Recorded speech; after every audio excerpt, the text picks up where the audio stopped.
a la charla inicial que solemos hacer. Hemos pensado mucho con qué charla inicial empezar. Y al final nos decidimos por cualquiera. Claro, decidimos que no nos importaba realmente que la charla tuviera algo que ver con este reencuentro, como si fuera un reencuentro tan importante. Hace 15 días que no hacemos el programa, que andamos con una cara como si viniéramos a estar 15 años en el África. Bueno, vamos a hablar de falsos mesías. No es un mal tema, ¿eh? Falsos mesías. Mesías quiere decir, digo esto para los filólogos en pantuflas, el ungido, aquel que ha sido ungido. Viene de un término hebreo, magía, que deriva a su vez de la raíz madha, que significa ungir. Yo estoy hablando un arameo del interior, ¿no? El Mesías es entonces aquel que ha sido ungido. Por eso, con frecuencia se le llama el ungido de Yahvé, el ungido por Dios. Históricamente la palabra se aplica al libertador que el pueblo judío esperaba y cuya venida todavía está esperando, aunque muchos han creído que el Mesías prometido ha aparecido ya en la persona de Jesús. Pues bien, a lo largo de la historia aparecieron algunos locos que decían ellos mismos ser el Mesías. Algunos eran geniales, otros eran patéticos. Muy bien, todos se creían guiados por el Eterno y muchas veces llevaron a sus comunidades a verdaderas tragedias, como vamos a ver ahora. Vamos a empezar con uno. Vamos a hacer un catálogo chiquito hoy de 3 mesías, 3 falsos mesías. El primero es Simón el Mago, del que hablamos alguna vez muy brevemente aquí. Hoy se sabe que Simón el Mago fue el padre de la gnosis. Algún día vamos a hablar de la gnosis. Simón nació en Gita, en Samaria, era samaritano, que es un gentilicio, samaritano. Más o menos debe haber nacido en la misma época que Cristo. Pronto descubrió en sí mismo una naturaleza divina, supongo que no sin asombro, y se declaró el verdadero Cristo, que es el sinónimo de Mesías en griego. Y finalmente se consideró, ya que estaba, la emanación directa de Dios en la tierra. Esto de emanación es también gnóstico.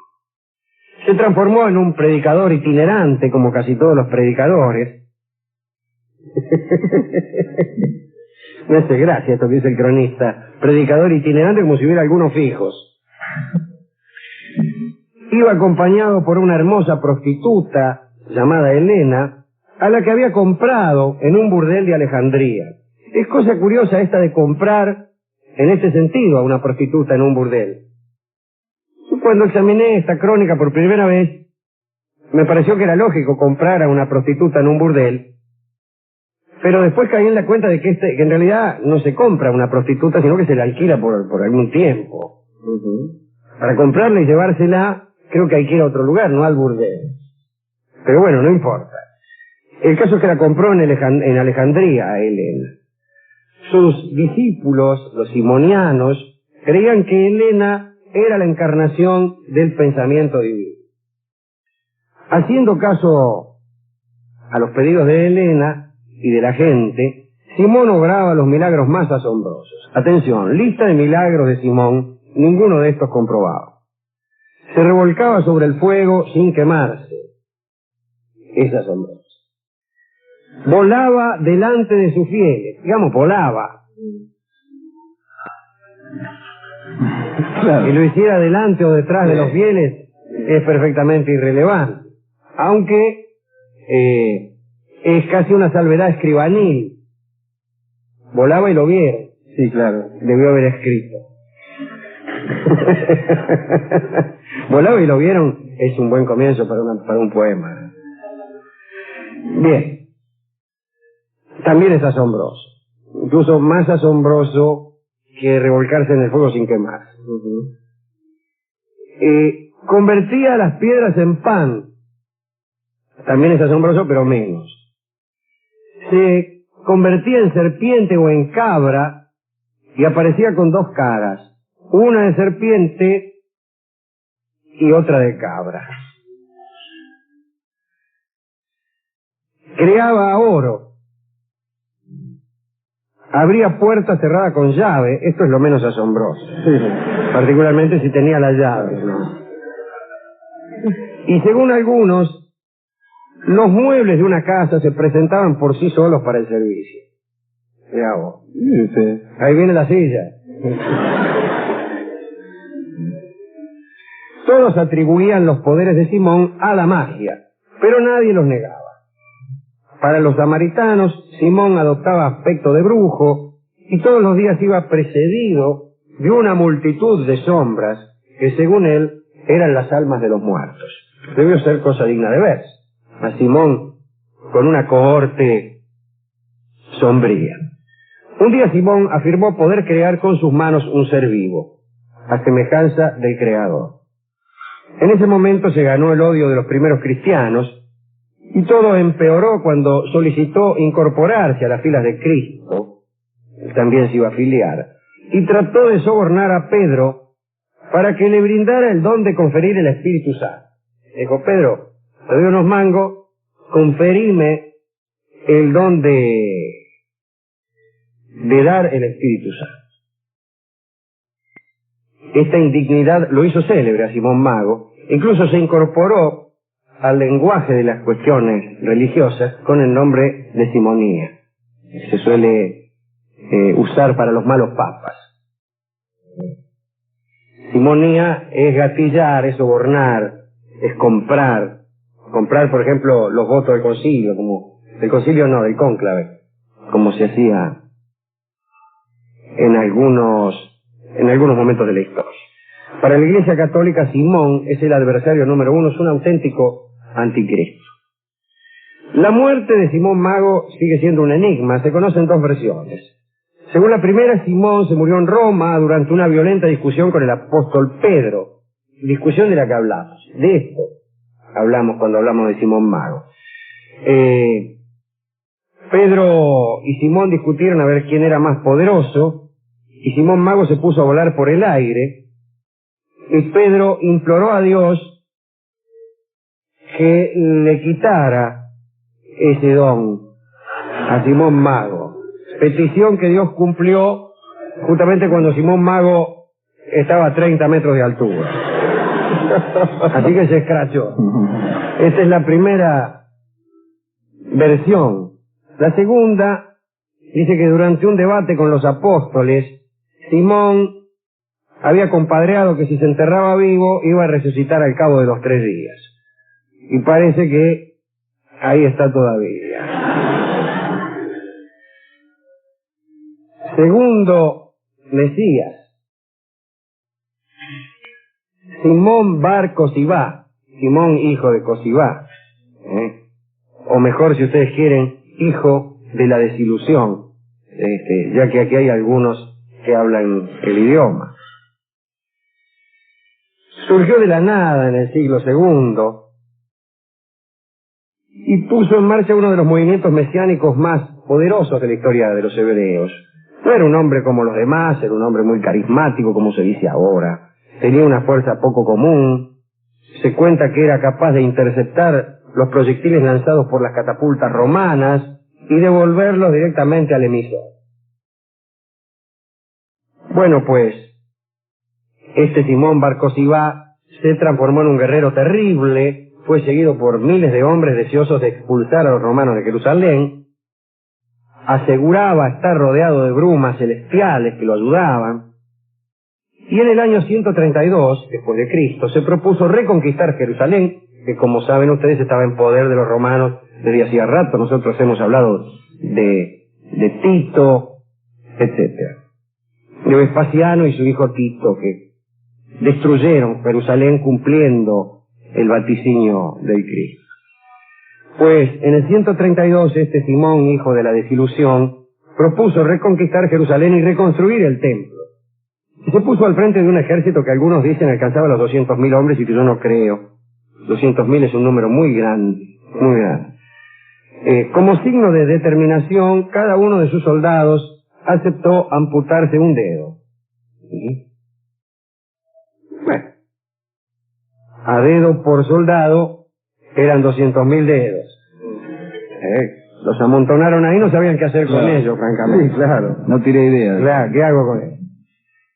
Cada combatiente además debía ser capaz de arrancar un cedro del Líbano solo con las manos, lo cual explica la desaparición completa de los cedros del Líbano. Desaparecieron todos en las pruebas de admisión de los soldados de Bar Kosibá. La revuelta de este Mesías no fue sofocada hasta el año 135, cuando la ciudad de Betar cayó en manos de las legiones romanas. Según un texto rabínico, los romanos degollaron a tantos judíos que los caballos se hundían en la sangre hasta el morro. El emperador Adriano, que era el que gobernaba entonces, tenía por allí un viñedo de 18.000 metros cuadrados, viñedo que rodeó con una cerca hecha con los restos de los habitantes de Betar, que tenía una altura de un hombre con los brazos levantados. Ese era el dulce Adriano de nuestra amiga de Ortenar. Las consecuencias del levantamiento fueron, como se ve, atroces.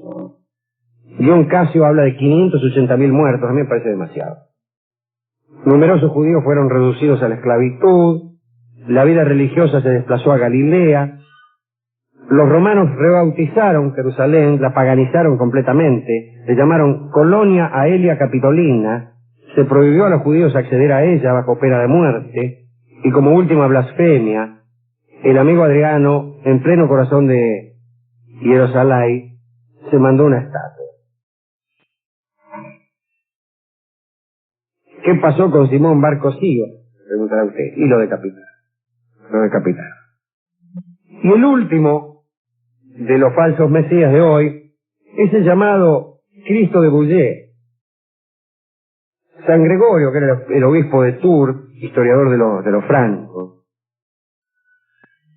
escribió acerca de la aparición en el año 591 de un falso mesías con poderes sorprendentes.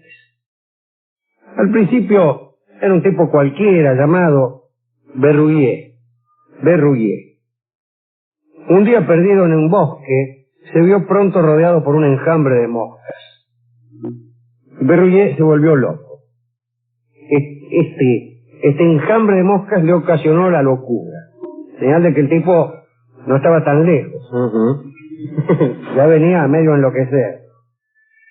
Y al cabo de 2 años, recobró supuestamente la razón. Por eso dijo, se me pasó. Y se dirigió hacia Ar. Una vez allí, se desprendió de sus ropas, se vistió con pieles de animal y empezó a llevar una vida ascética, compuesta de silencios y plegarias en forma sucesiva.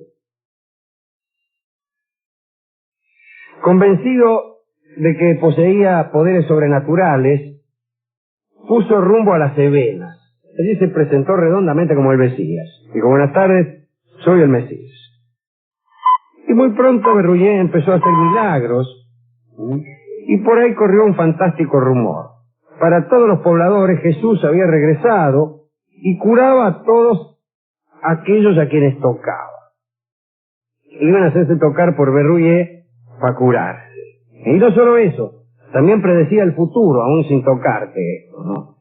Y ofrecía sesiones de evidencia. Tanta era la devoción que cuando se bañaba, Berruguier, el pueblo repartía el agua usada que se utilizaba como un medicamento milagroso. Cada vez que Berruguier se pegaba una enjuagada, venía uno, llenaba un bidoncito y lo vendía después. Agüita, dice, del pediluvio del amigo Berruguier. Al poco tiempo ya lo seguían algunos centenares de personas, incluso varios curas se instalaron en sus filas. Algunos discípulos le regalaban cosas, pero Berruguier devolvía todo. No mostraba ningún interés por el oro, todo se lo daba a los pobres. Formó su iglesia, una tropa armada, se casó con una bellísima muchacha llamada María, y se convirtió poco a poco en el dios de los bandidos. Porque ya que era el Mesías, tomó la costumbre de atacar a los viajeros y despojarlos de sus bienes. cosa de autofinanciar a sus filas. Y lo que sobraba de estos choreos iba a parar a los pobres. Una vez un mendigo le pidió limosna y Berruguet le dio todos los bienes que llevaba encima. Y el mendigo no creyó en lo que le estaban dando, dejó todo diciendo que él no era digno de esa limosna. Es una historia inventada. Seguro que es inventada porque yo la oí atribuida a Alejandro de Macedonia. Alejandro le da una limosna, es una historia magnífica, una limosna demasiado grande, digo, una bolsa de oro, supóngase usted, a un mendigo, y el mendigo rechaza la bolsa de oro porque tiene un ataque de precaución y dice, yo no soy digno de esta bolsa. Y Alejandro le dice, el regalo tiene que ser digno del que lo da, no del que lo recibe.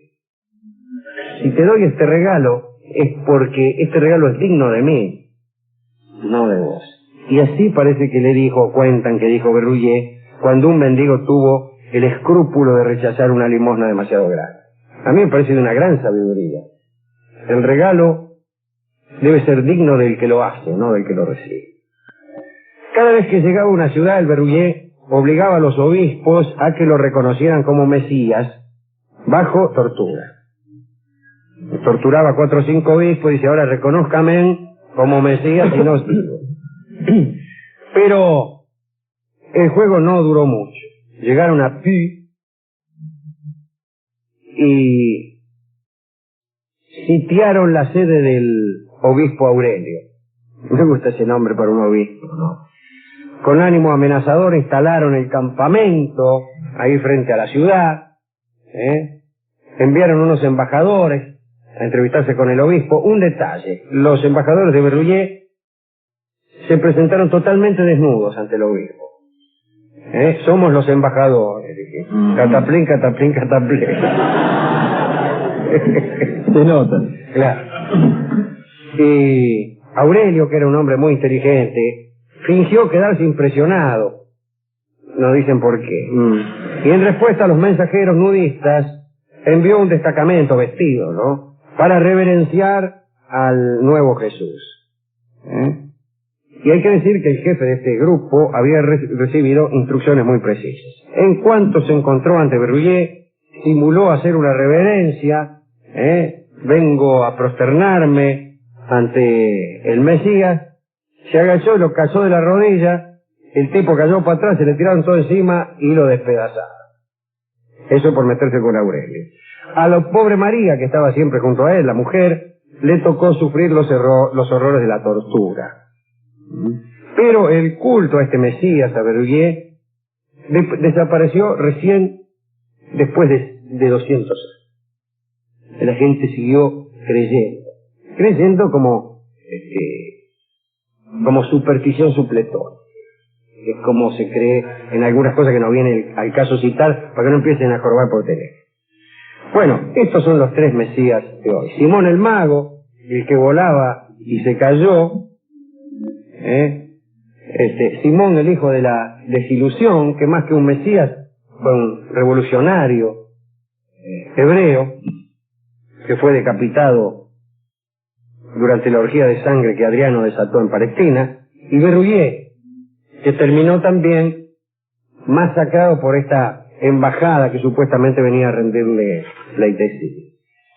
O sea que terminaron mal los falsos mesías. Algún hereje podrá decir que el verdadero también. Pero la discusión está en dónde termina verdaderamente la historia. ¿A quién podemos dedicar esta historia de los falsos mesías? Pues a mí me parece bien dedicársela a los que esperan mesías, a los que esperan milagros, o a los que lo han esperado si es que ya vino, o a los que en todo caso esperan que el que vino haya sido el que era. Vamos, a los que esperan algo más que una mera cuestión de causas y efectos. Y un Mesías es una esperanza en serio, Alejandro. Un Mesías es una esperanza. De manera que a los que aún tienen alguna esperanza, vamos a dedicarle este pequeño catálogo de Mesías falsos. Vamos entonces a la charlita de hoy. Hace algunos días hablamos de falsos mesías. Presentamos un catálogo de 2 o 3 en aquella ocasión, hombres que aseguraban poseer en su interior un fulgor divino, hombres que creyeron ser guiados por Dios, y que justamente por la falsedad de este convencimiento solían llevar a sus pueblos a tragedias terribles o a revoluciones sangrientas, tipos que se consideraban ungidos por el Creador.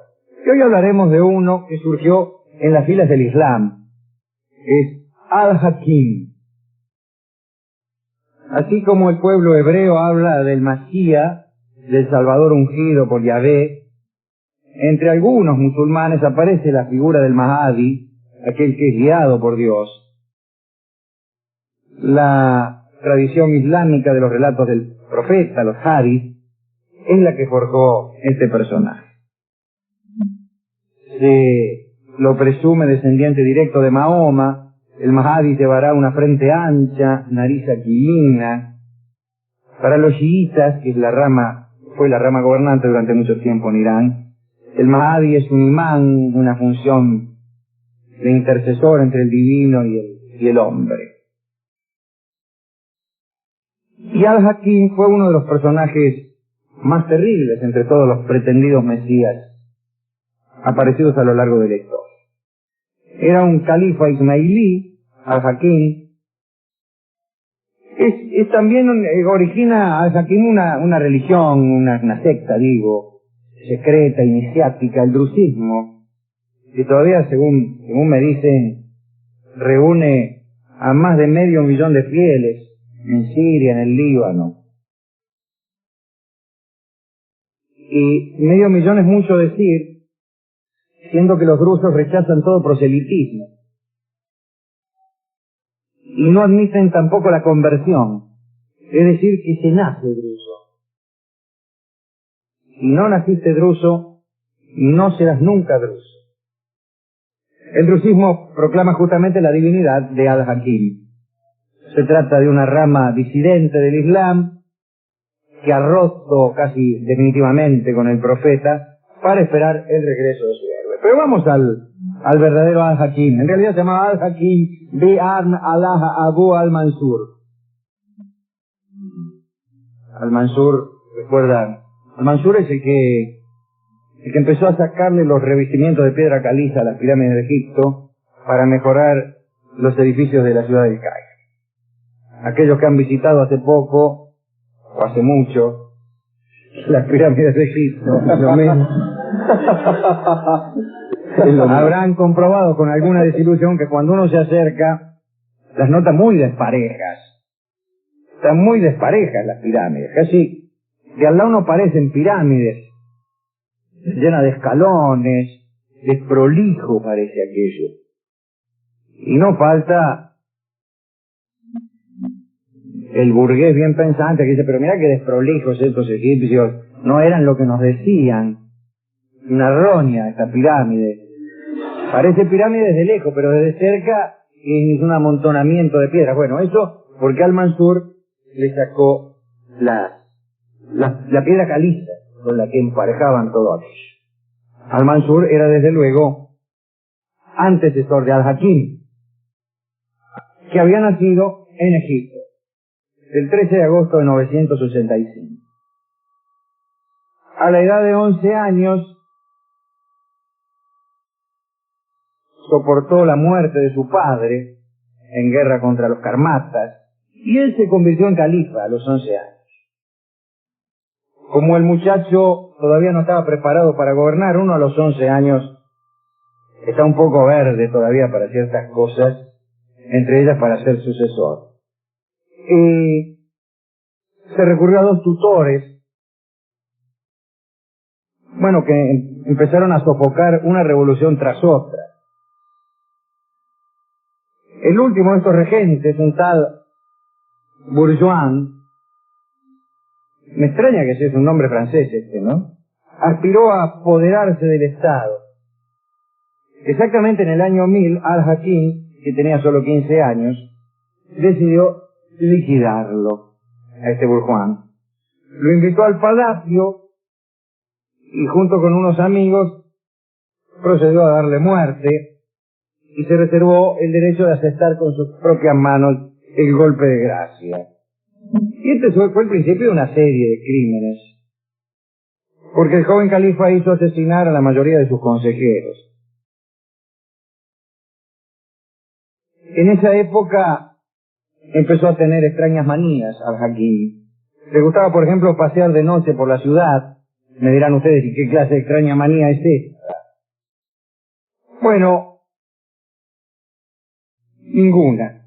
El caso es que celebraba consejo, cabalgaba y deambulaba por las calles del Cairo con su escolta. Y exigió que toda la ciudad estuviera iluminada y pronto las calles y los mercados estuvieron llenos de linternas.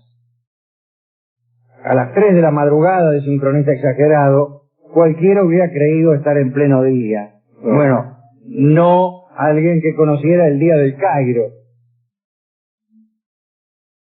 Ocurrían además otras cosas.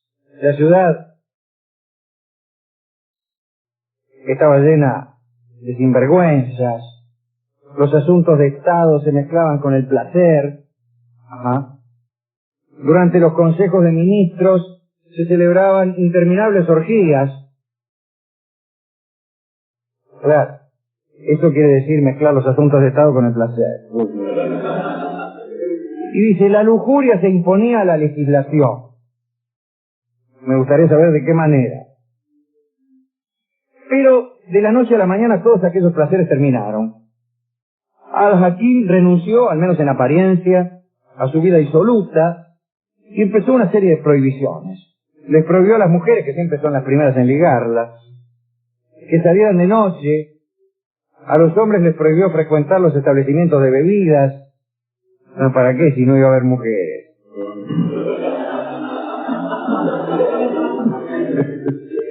¿De qué vamos a salir? Sí, contar anécdotas de la conquista.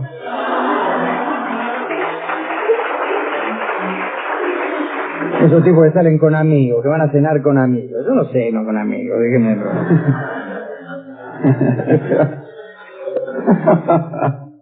Vamos a jugar al fútbol y después vamos a cenar todos juntos. No, si querés juego al fútbol porque no hay remedio, mis mujeres no juegan al fútbol. Sí juegan, tengo malas noticias. Bueno, las antorchas fueron apagadas y el extraño Al-Hakim se dedicó a pasear completamente solo por el Cairo desierto. Y se recreaba en la oscuridad. Pasaba horas meditando, se convirtió en un personaje muy misterioso y algunas personas empezaron a venerarlo como si fuera el Mahdi, el esperado. Sin embargo, Al-Hakim dispuso una tiranía feroz. Prohibió el comercio de vino, ordenó arrasar todos los prostíbulos y casas de baños. A la edad de 18 años el rey parecía alimentarse de crímenes, mataba por placer, empezó a dictar leyes incomprensibles. En el año 1004 ordenó a cristianos y judíos que llevaran cinturones y sombreros negros, prohibió beber foca, que era una bebida similar a la cerveza, prohibió comer berro y pescado sin escamas. Un día ordenó matar a todos los perros de Egipto. Pensaba que ladraban demasiado por la noche. Muy bien. También decidió matar a todos los cerdos, aunque seguramente por otro motivo. Sí, hablar difícil. ¿O acaso siendo él incapaz de discernir si eran los perros los que ladraban o los cerdos? También reglamentó la conducta entre las mujeres, prohibió que se maquillaran, que llevaran joyas, que lloraran a los muertos, que compraran en las mismas tiendas que los hombres, motivo por el cual se crearon dos mercados, uno para los tipos y otro para las mujeres. Las prisiones, imagínense, estaban llenas, siendo tantos los delitos. Y esto creó un problema. La solución fue expeditiva. Al-Hakim ordenó matar a todos los prisioneros. El pueblo aterrorizado no reaccionaba. Todos pensaban que, como lo explicaba la religión, la llegada del Mahdi implicaba el final de los tiempos. Y bueno, ya que estaban en el final de los tiempos, ¿a qué preocuparse? Pero corrió un rumor entre los habitantes del Cairo. Al parecer el rey había decidido finalmente ejecutar a toda la población para ir ganando tiempo y dinero. Entonces la ciudad entera se dirigió al palacio y le suplicó clemencia. El motivo del pánico era el siguiente, en realidad. Se estaba construyendo un gran almacén para las cosechas y a alguien le pareció que se trataba de un matadero humano. Entonces el califa, al serles expuestos estos temores, demostró alguna bondad. Le firmó al pueblo unos edictos de protección. Sin embargo, algunos estaban hartos de Al-Hakim y no creían en los decires de muchas personas que veían al soberano como un enviado del profeta, en fin. Y apareció un tal Abu Rabka, un musulmán andaluz, que decidió liquidar a Al-Hakim. Era el año 1005, se puso al mando de un ejército y tras numerosas batallas perdió. Es decir, ganó a Al-Hakim. Abu Rabka fue crucificado y a continuación sometido al suplicio de la hoguera. Y sofocada la revuelta, el califa autorizó el vino durante algún tiempo. A partir del año 1008, la vida de Al-Hakim tomó un nuevo giro. Los historiadores hablan de el apogeo de la perversión. En fin. Detenía a todos sus enemigos, los colgaba de las manos durante varios días. Los cristianos estaban obligados a llevar una cruz en el pecho. Los judíos debían llevar una campanilla que sonara todo el día. Había tantas intrigas en el palacio que los funcionarios se rajaban y el Estado se había quedado sin quien lo manejara. Durante estos años, Al-Hakim dispuso nuevas leyes para las mujeres, que ya redondamente debían permanecer encerradas en su casa las 24 horas del día. Para salir necesitaban una derogación escrita, firmada de puño y letra por Al-Hakim. Cada vez que una mina quería salir, el califa mismo tenía que derogar su ley. Ni siquiera tenían derecho las mujeres a llevar zapatos, debían ir descalzas. En 1015 tenían prohibido asomarse y mirar a través de las ventanas. Sin embargo, a Al-Hakim le encantaban las mujeres. Tenía un arengue impresionante, con razón. Como no tenía necesidad de ir a buscarlas por ahí. Claro. Pero un buen día metió a todas sus esposas en cajas, lastradas con piedras, y las arrojó al Nilo. En esos tiempos estaba tan loco que no se bajaba nunca del caballo, ni de día ni de noche. Se dejó crecer el pelo hasta los hombros, sus uñas parecían garras de águila, ya no se lavaba. Y aparecieron entonces, era el año 1017, 3 predicadores extranjeros. Se llamaban Hamza ibn Sausani, Hassan ibn Haidara y Muhammad ibn Darasi. Estos hombres afirmaban haber comprendido el espíritu de Al-Hakim. Uno de ellos, Hamza, sostenía que un hombre capaz de tales actos era de naturaleza divina. Y el rey, que estaba al tanto de la prédica de estos hombres, los dejó hacer. Al poco tiempo se convirtieron en fervientes difusores de aquella idea que mostraba al rey como el nuevo profeta. Darasi prohibió la plegaria y el sermón en las mezquitas. Más tarde impidió el peregrinaje a la Meca, y en 1019 Al-Hakim, con sus 3 seguidores, decidió castigar a todo el Egipto infiel.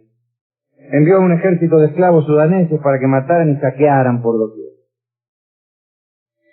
Pero esta vez la ira de los musulmanes no se hizo esperar. En ese momento Al-Hakim desapareció. Algunos dicen que mientras meditaba en el desierto 2 esclavos lo mataron, y que lo despedazaron para que no se encontrara resto del cuerpo.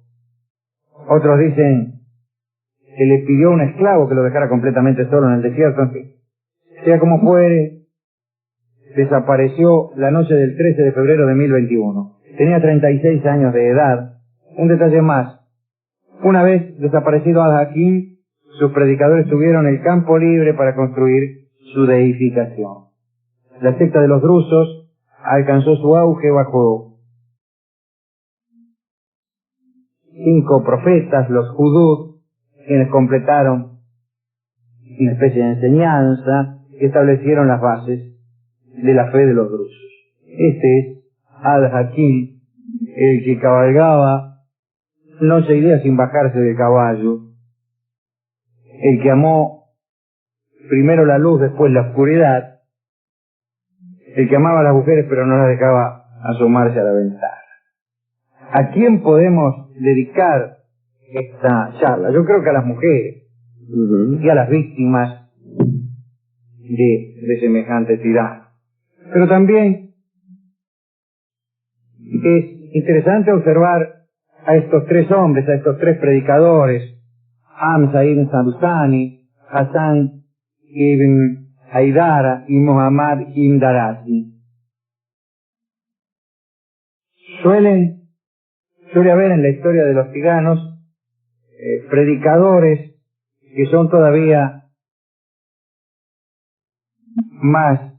que están todavía más convencidos que el mismo tirano. Son más ortodoxos que el mismo creador de una doctrina. Hay que cuidarse de esos predicadores, y hasta los mismos tiranos deberían cuidarse de ellos. ¿Qué podemos dedicar a esta historia de locura, de sangre, de crímenes? Hay un tango que sirve para esta historia de Al-Hakim, el falso mesías de los drusos, pero que sirve también para un barrido o para un fregado, porque todos estamos de acuerdo cuando alguien dice que al mundo le falta un tornillo. Carlos Gardel canta este tango para los que son víctimas de esta o de otras letras. Adelante, Oscar. Más contundente. Casi diría que el Dios de los deístas es una comodidad lógica. Vamos a meternos en un mundo de muchos dioses, dioses negados tenazmente por los cristianos, que eran vistos como personas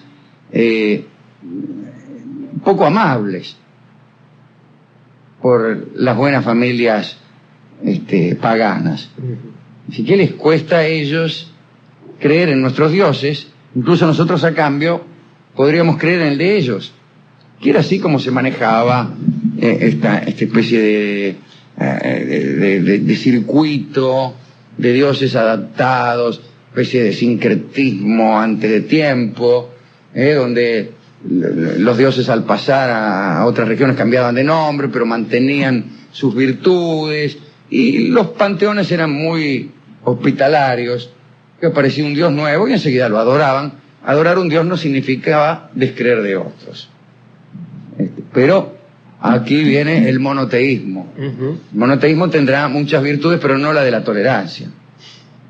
Y ahí viene el asunto, muchachos. Nosotros creemos en un Dios solo, y no solo que creemos en este Dios solo, sino que los de ustedes no queremos. Y ahí se enojaban los paganos y sucedían cosas muy desagradables, generalmente para los cristianos, hasta que los cristianos se hicieron con el poder. Bien, y hoy hablaremos de cosas ocurridas en tiempos de los paganos. Y estas cosas tienen que ver con disfraces mitológicos. Vamos a ver algunas divinidades menores, es cierto, pero divinidades al fin, que han tenido que disfrazarse por alguna razón. Es un catálogo de personajes de la mitología griega, en este caso, que se disfrazaron para conseguir algún propósito. Estos disfraces podían servir, qué sé yo, para eludir a la muerte, porque los corría alguno, o para lograr el triunfo en alguna batalla, o para cumplir con alguna venganza, en fin, ya veremos. Catálogo de disfrazados de estas divinidades inexistentes para los cristianos. Vamos a ver qué sucedió con un tal Meliteo. Este hombre era hijo de una ninfa, en la que tendremos el buen gusto de no creer, llamada Otreis, y del príncipe del Olimpo, el propio Zeus. Es decir, Meliteo era un señor, hijo de la ninfa Otreis y del propio Zeus. Saben ustedes que la esposa de Zeus, llamada Hera, solía enojarse muchísimo cada vez que Zeus tenía un hijo por ahí, y estos enojos los pagaba en general el hijo. Entonces, para evitar estos enojos, la ninfa Otreis abandonó a Meliteo en un bosque, para que no pudiera ser encontrado. Zeus, temiendo que en el bosque no le fuera muy bien a su hijo Meliteo, ordenó a las abejas que lo alimentaran, cosa que hicieron obedientes estos insectos paganos. Asimismo, por medio de un oráculo, ordenó a un pastor que ayudara en la crianza de ese niño. Se sabe que los pastores de la antigüedad clásica hacían de todo menos cuidar ovejas. Este pastor, que se llamaba Fagro, que es un lindo nombre para un pastor, obedeció. Encontró al niño Meliteo, al que estaban alimentando las abejas, lo educó, y poco a poco este niño, Meliteo, se fue transformando en un hombre extremadamente fuerte. Era tal su vigor y también su elocuencia, que al mando de otros hombres, Meliteo sometió a todos los pueblos de las cercanías y fundó la ciudad de Melitea en Tesalia. Y reinó ahí en Melitea, este Meliteo. Pero reinó ahí de los meliteos como tirano. Parece que mandaba raptar a las doncellas que más le gustaban y las obligaba a que se le entregaran el tipo. En una oportunidad le gustó especialmente una muchacha que se llamaba Aspalis y que era tan hermosa que incluso sin que Zeus hubiera hecho nada, ya le había advertido al dios que no se le acercara. Meliteo ordenó que fuese conducida a su presencia, la tal Aspalis. Dijo, tráiganme a Aspalis, que me está gustando. Pero la muchacha, espantada, se ahorcó antes de la llegada de los soldados que iban a buscarla. Es decir, prefirió la muerte al deshonor, por decirlo así. En ese momento apareció el hermano de la muchacha, un tal Astigites. Hay gente que tenía unos nombres así. Y sediento de venganza, se puso los vestidos de la muchacha y se dejó llevar por los soldados como si fuera la ahora finada Aspalis. Cuando se encontró frente a Meliteo, imagínese, Meliteo dijo, ¿dónde está la mina que les mandé traer? El tal Astigites, el hermano de Aspalis, soportó durante algunos momentos los halagos del tirano, que serían de la naturaleza usual en estos casos, pero luego, sin aguantar más, vaya a saber qué le habrá dicho el tirano, sacó una espada que había tenido la precaución de poner bajo el vestido y se la clavó en el pecho. Se la clavó en el pecho a Meliteo. Quiero decir que lo mató. Los habitantes de la ciudad arrojaron el cadáver de Meliteo a un río, a orillas del cual habían tenido la precaución de fundar la ciudad, y elevaron al trono nada menos que a Astigites, aquel hermano vengador de Aspalis. Al buscar el cuerpo de Aspalis, la hermosa, que se había ahorcado, no lo encontraron. Los dioses lo habían reemplazado por una estatua, y a esa estatua se le rindió culto, y durante muchas generaciones se admiró su belleza. Esta es la primera historia de disfrazados, es decir, un disfrazado por venganza. Astigites se disfraza de su hermana para vengarse del tirano, por culpa de cuya lujuria esta chica había tenido que ahorcarse. Es una trágica historia, después de todo.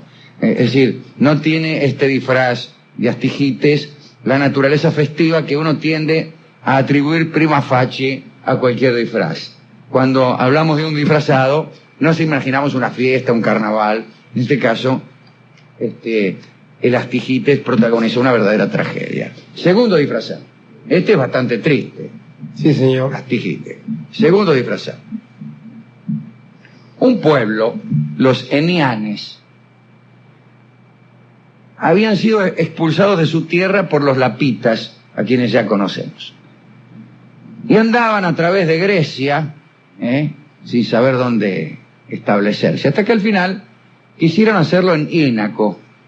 Pero allí tuvieron que enfrentarse con los pobladores del lugar, los inaquios, que le dijeron: ¿qué se van a establecer aquí si aquí ya estamos nosotros?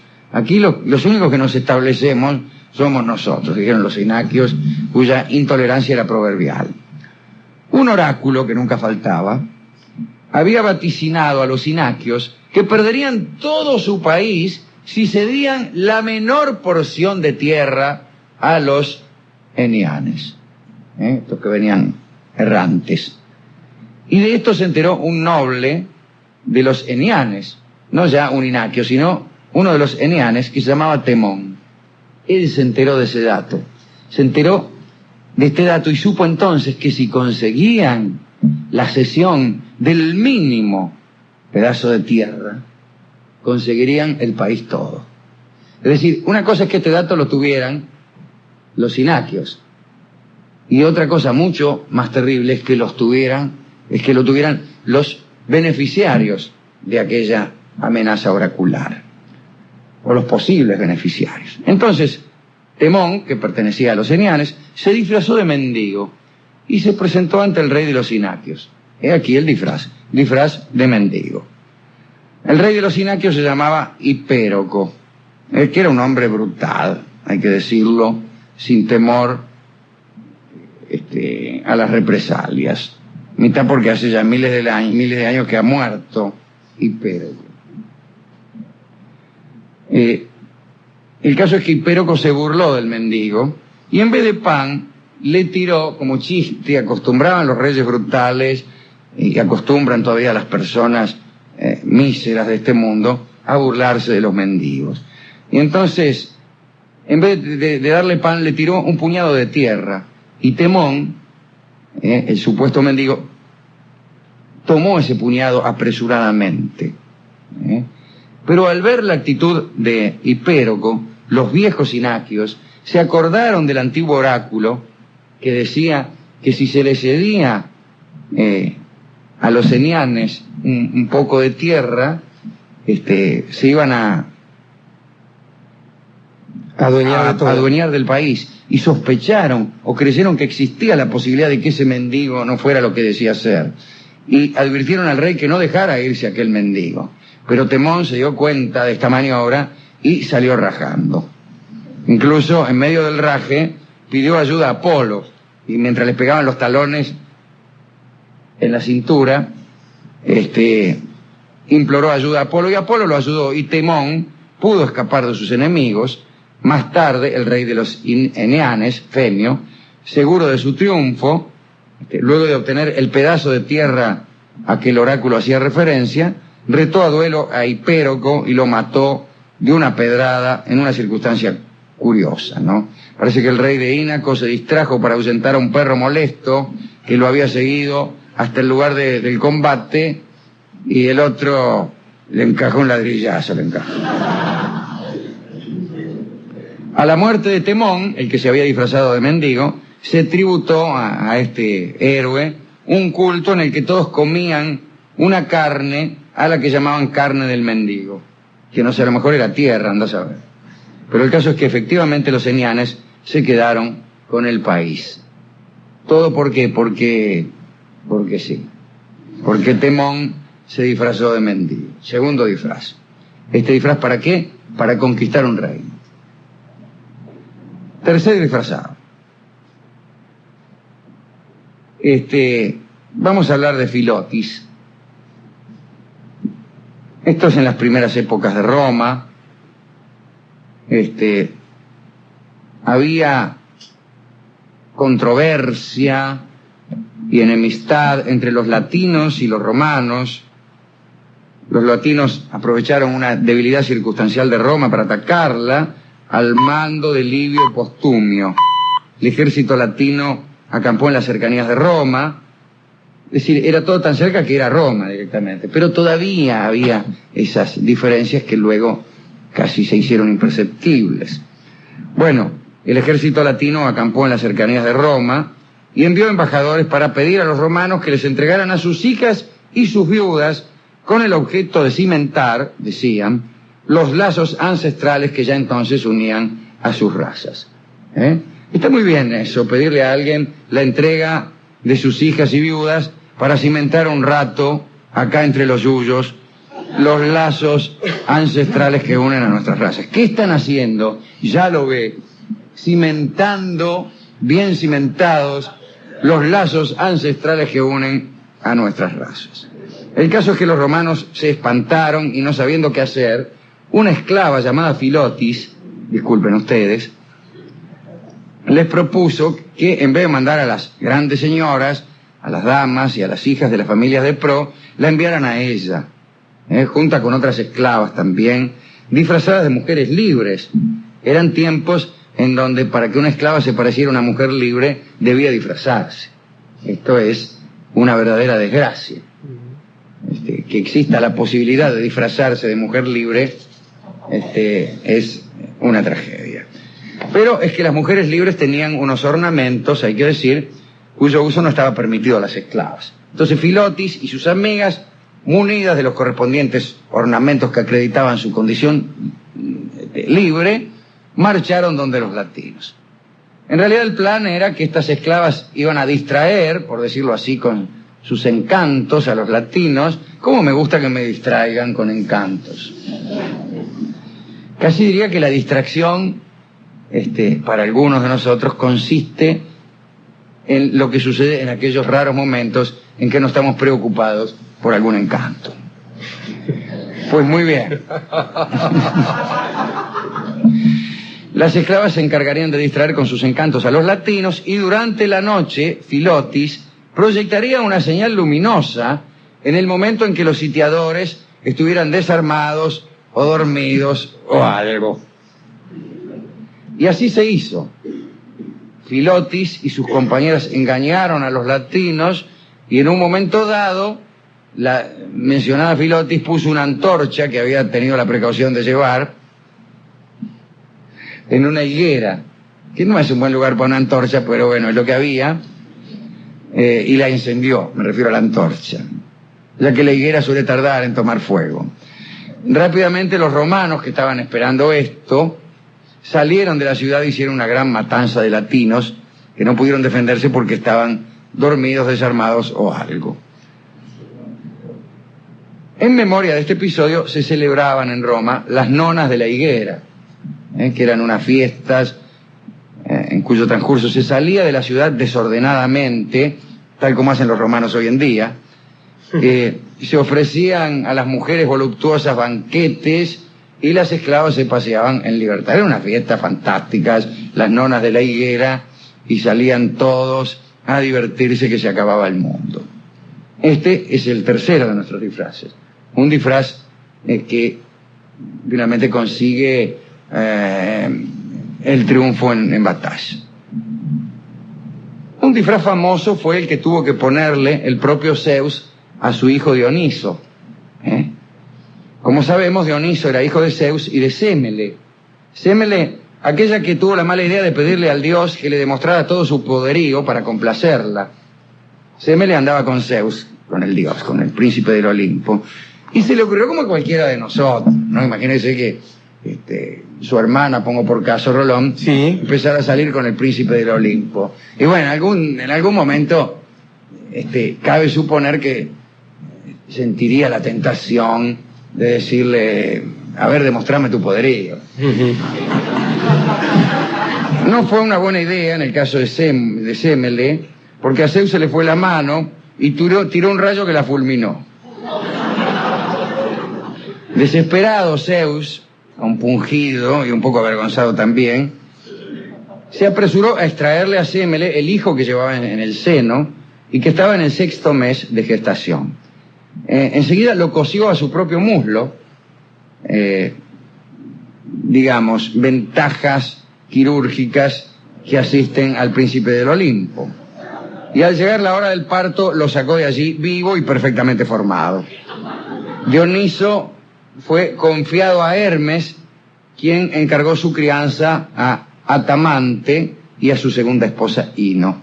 Y en ese momento fue cuando tuvieron que disfrazar a Dioniso porque como se ha dicho ya en esta misma charla, solía vengarse en la persona de los hijos que Zeus tenía con otras minas. Y parece que lo tuvieron que disfrazar con ropas femeninas para eludir justamente los terribles celos de Hera. Pues bien, esta vez Hera no se dejó engañar por el disfraz, e incluso volvió loca a la nodriza de Dioniso, Ino, y también al propio Atamante. Zeus entonces se llevó a su hijo lejos de Grecia, al país llamado Nisa, y lo entregó a las ninfas de aquellas tierras para que lo criaran, ¿no? Y con el objeto de evitar que Hera lo reconociese, y como los disfraces no alcanzaban, cambió su aspecto de forma más terrible. Directamente lo transformó en cabrito. Y no hay que confundir la metamorfosis con el disfraz. El disfraz es un supuesto cambio, es una apariencia engañosa, pero la transformación consiste en el cambio de naturaleza de alguien. Así que lo transformó en cabrito. No era una buena noticia para el pobre Dioniso, porque ser un cabrito, en fin. Pero de todos modos así lo salvó de Hera por algún tiempo. Después, en momentos ulteriores de su vida, ya Dioniso dejó de ser cabrito y pasó a ser quien era, una divinidad terrible, a la que le debemos el vinardo, o si bien no es quien inventó el vino, es quien más contribuyó a difundirlo, pero baste con señalar el vino y el teatro, ¿no? Sí. Así que fíjese si tenía importancia. Y finalmente, en el último, y quizá en el más célebre de los disfraces que serán citados hoy, hablaremos de Aquiles. Como sabemos, Aquiles había decidido participar, esto en la Ilíada, ¿no?, en la guerra de Troya, en virtud de una invitación personal de Néstor, el más viejo de los jefes aqueos, y de Ulises y de Patroclo, que lo habían invitado. En el momento de partir, Tetis, la mamá de Aquiles, advirtió a su hijo del fin que le aguardaba. Si iba a Troya, su fama iba a ser inmensa, pero su vida iba a ser corta. En cambio, si se quedaba allí en Tesalia con los suyos, viviría muchos años, pero sin gloria. Sin dudarlo, Aquiles optó por una vida corta y gloriosa. Esta era la tradición homérica, pero después los poetas posteriores, particularmente en las tragedias, agregaron algunos detalles a esta partida de Aquiles, y parece, esto dicen los trágicos, que un oráculo había advertido a Tetis y a Peleo, que eran la madre y el padre de Aquiles, que el muchacho moriría en Troya. Entonces, cuando Aquiles decidió partir, Peleo trató de ocultar a su hijo y lo vistió de doncella, de señorita. Y luego lo mandó, así vestido de Hermo, a la corte de Licomedes, que era el rey de Ciro. Y allí lo mantuvo junto a las hijas que tenía el rey Licomedes. Estuvo 9 años, no un ratito, 9 años Aquiles vestido de mujer con las hijas de Licomedes. A Aquiles le decían Pirra, que quiere decir, como bien sabemos, la rubia. Y bajo este disfraz y bajo este nombre, incluso se unió a una de las hijas de Licomedes, cosa que ya veníamos sospechando todos desde el comienzo de esta historia. Mirá la rubia. Esta chica que se unió a Aquiles y que era hija de Licomedes se llamaba Deidamía, curiosamente. Y allí con Deidamía tuvo justamente a Neoptolemo, que después ha sido conocido. Pero este disfraz también fue inútil para burlar al destino, porque Odiseo, Ulises, se había enterado, por mediación de nuestro amigo el adivino Calcante, que Troya no podía tomarse sin la intervención de Aquiles. Y entonces salió en su busca, se enteró del lugar donde lo mantenían recluido, y esta vez se disfrazó él, se disfrazó Ulises, se disfrazó de mercader, y se presentó en la corte de Licomedes, entró en el aposento de las mujeres, ofreció sus mercancías, Las muchachas eligieron utensilios para bordar, pero Ulises había mezclado algunas armas preciosas entre los objetos y Aquiles se dirigió inmediatamente a ellas, y muy poco le costó a Ulises reconocerlo y persuadir al muchacho para que fuera con él a la guerra. Y entonces, tal como el oráculo decía, tal como Calcante profetizaba, Troya fue tomada y la vida de Aquiles fue gloriosa y corta. Tetis y Peleo se resignaron ante lo inevitable. Este es el final del catálogo con el más célebre de los disfrazados sin carnaval. Aquiles, el héroe de Troya, 9 años disfrazado de mujer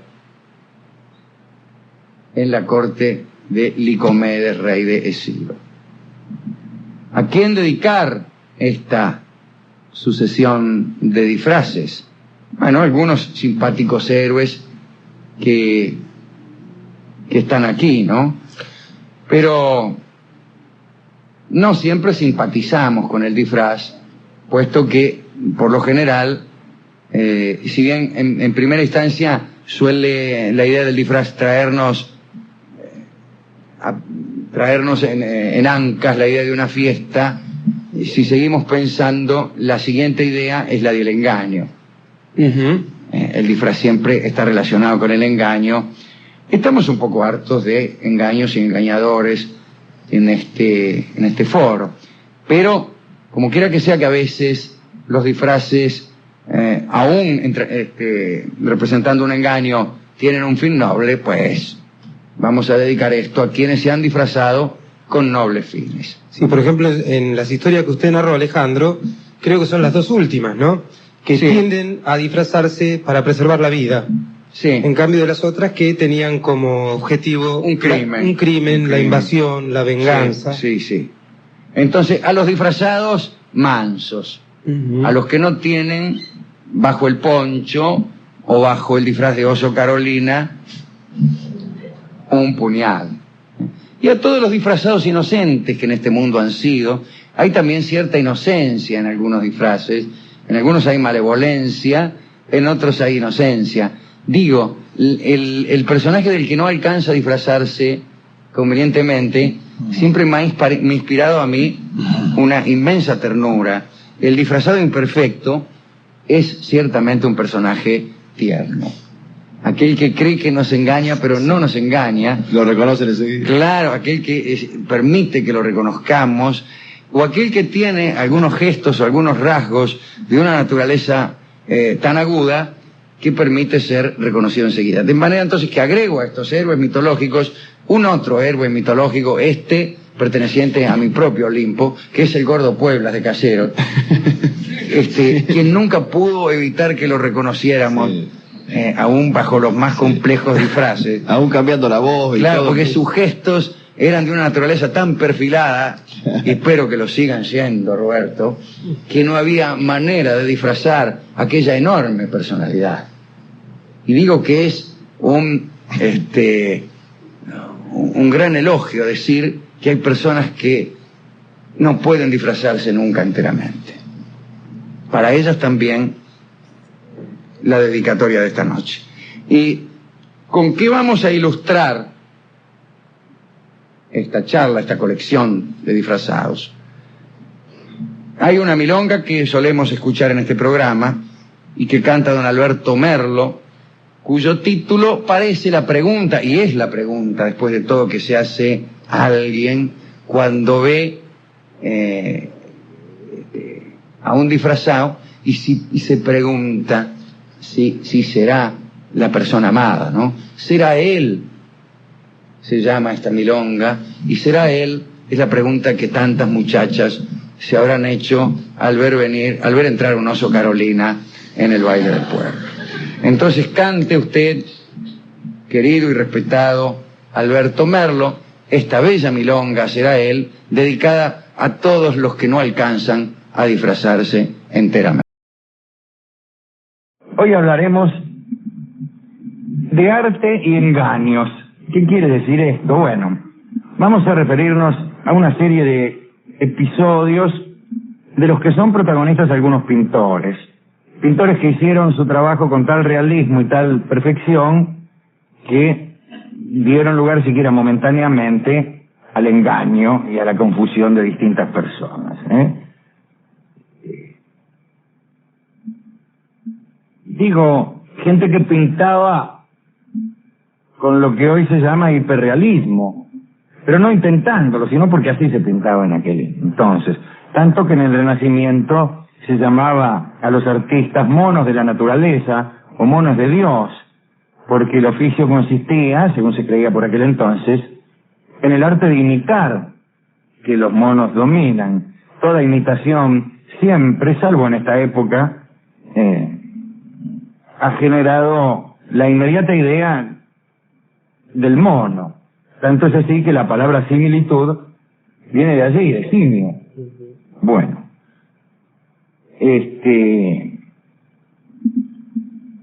vamos a dar algunos ejemplos y algunas historias, pero yo recuerdo, Vasari era el biógrafo que vivió en el siglo XVI, que fue el biógrafo, entre otros, de Miguel Ángel, y que también era un crítico. Y no solo él, sino los artistas de aquel tiempo, cuando querían formular un elogio hacia una obra, decían que parecía respirar, o estar llena de vida, o que no estaban pintadas las figuras, sino que eran vivientes. El famoso cuadro Santa Cecilia de Rafael no está pintado, sino que vive, dijo Vasari, ¿no? O a veces se decía que un retrato era más natural que la realidad. Aquello era bien visto en aquel entonces.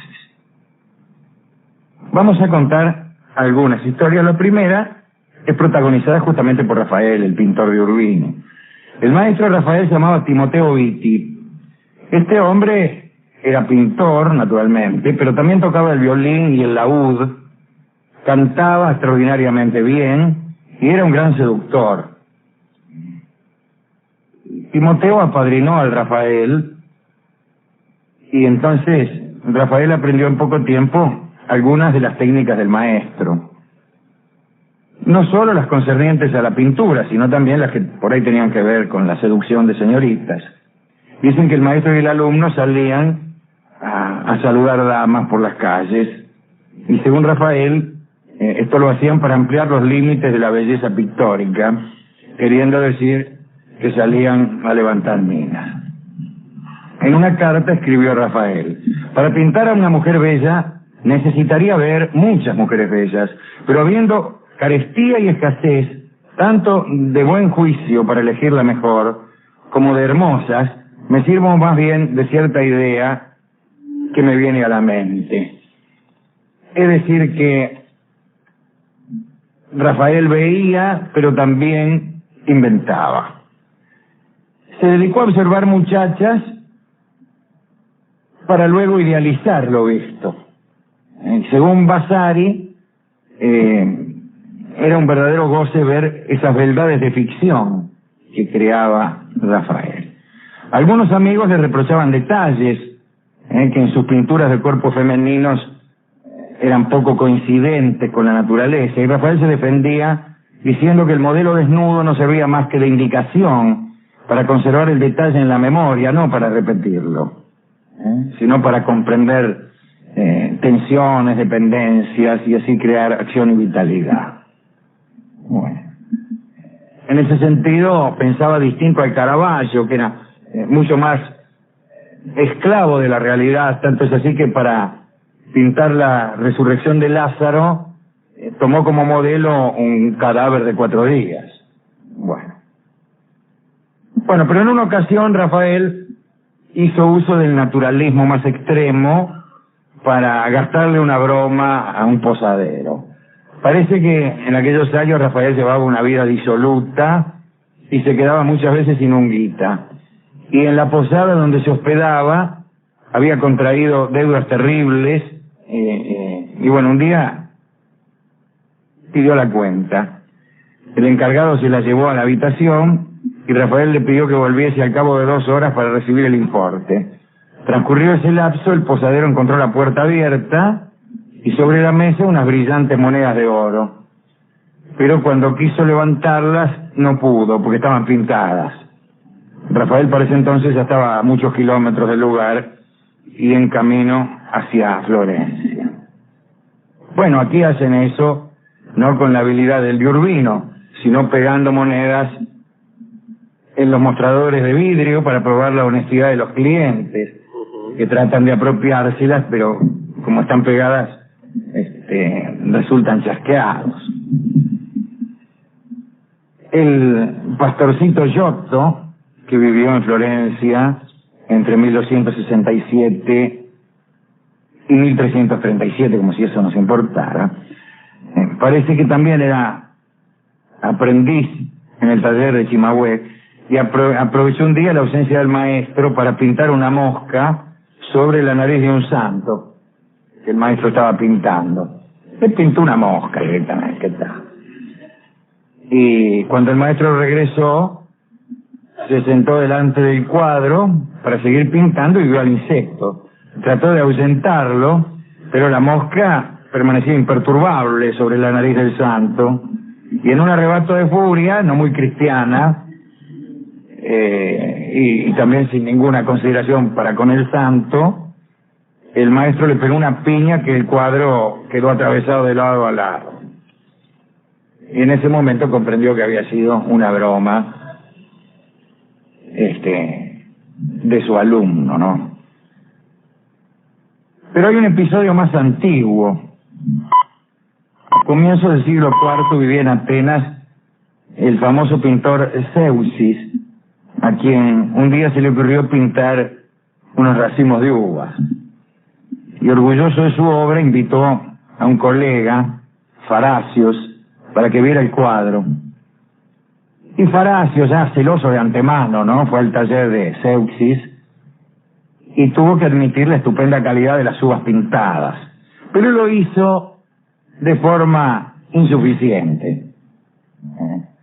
Sea como fuere, Zeuxis se levantó para abrir la puerta y en el acto entraron desde la calle unos gorriones que a pequeños saltos llegaron hasta el fondo del taller y allí descubrieron estos pájaros el cuadro de las uvas, y en ese mismo instante levantaron vuelo y se posaron sobre la supuesta fruta y la picotearon. Zeuxis disfrutaba al ver el asombro de Faracios, quien solo a partir de aquel hecho empezó a valorar la obra. Tiempo después, Faracios ya se había repuesto de la impresión, pensaba que engañar a los pájaros no era gran cosa y que en algún momento las uvas pintadas lo habían inducido a él mismo a servirse. Digo que en ningún momento él se había sentido engañado. Entonces, tuvo en menos aquella confusión de los gorriones. Pensó Faracios que confundir a un gorrión era poca cosa, eso quiero decir. Más tarde, Faracios le pidió a Zeuxis que lo visitara y el invitado esperaba que el otro le hubiese preparado una buena sorpresa y fue decidido ya a no dejarse engañar. Dijo, este desgraciado me va a hacer algo parecido a lo que yo le hice, así que no voy a entrar. Y Faracios lo recibió con gran amabilidad, se mostraba de buen humor y fingía no haber pensado más que en una amena conversación de colega a colega. En una palabra se hacía el otario. Zeuxis apenas escuchaba lo que Faracios le decía y contestaba medio parco porque en realidad estaba pensando en cuál sería la sorpresa que el otro le tenía preparada. Y en un momento ya no pudo dominar más su impaciencia y curiosidad y preguntó sin inhibición alguna si el dueño de casa no tendría algo nuevo para mostrarle, ¿no? Y Faracios dijo que sí. El nuevo cuadro, le dijo, estaba colgado allí en el fondo de la pieza, tapado por una cortina, Entonces lo convidó a Zeuxis a que se acercara para descubrirlo. Y Zeuxis se acercó a la pared trasera y extendió el brazo para correr la cortina y no pudo, porque era una cortina pintada. Incluso parece que la manoteó varias veces. Y entonces Zeuxis, abatido, reconoció que esta vez se había engañado a un artista y no a un par de gorriones. Está bien. Otro engaño artístico sufrió un servidor del Vaticano llamado Pietro Balucci. Parece que Giovanni de Udine estaba pintando un mural en la entrada del Vaticano. El motivo del cuadro era un balcón donde estaba colgada una alfombra. Y ese mismo día el Papa iba a trasladarse al Belvedere y faltaba una alfombra. Y Pietro Balucci andaba buscando una y descubrió la alfombra pintada por Giovanni de Udine, corrió hasta ella para tomarla y llevó hasta la muerte una terrible cicatriz en la frente por el golpe que se dio contra la pintura, y fue también motivo de burla hasta el último de sus días. También dicen que el Tiziano había colocado un retrato recién terminado del Papa Pablo III en una ventana para que se secara y que la gente saludaba al retrato, pero eso ya mucho no me lo creo, porque